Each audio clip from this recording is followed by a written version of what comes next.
ಸಾರಿಗೆ ನೌಕರರ ವೇತನ ಪರಿಷ್ಕರಣೆಯ ಕೂಗು ಕೇಳಿ ಬರ್ತಾನೆ ಇದೆ. ಆದರೆ ಇದೀಗ ಹೊಸ ಪ್ಲಾನ್ ಒಂದು ತಯಾರಾಗ್ತಿದೆ.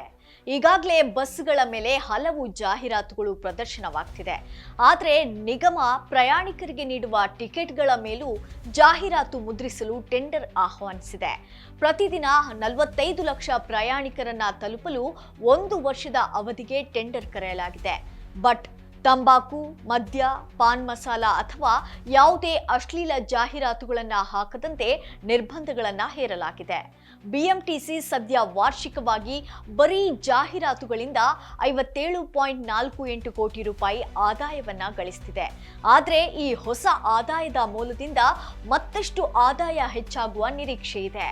ನೌಕರರ ಬೇಡಿಕೆ ಈಡೇರಿಸಲು ಪರದಾಡುತ್ತಿರುವಂತಹ ಬಿಎಂಟಿಸಿಗೆ ಈ ಹೊಸ ತಂತ್ರ ಏನಾದರೂ ಕೈ ಹಿಡಿದು ನೌಕರರ ಬೇಡಿಕೆಗಳು ಈಡೇರುತ್ತಾ ಅಂತ ಕಾದು ನೋಡಬೇಕಾಗಿದೆ.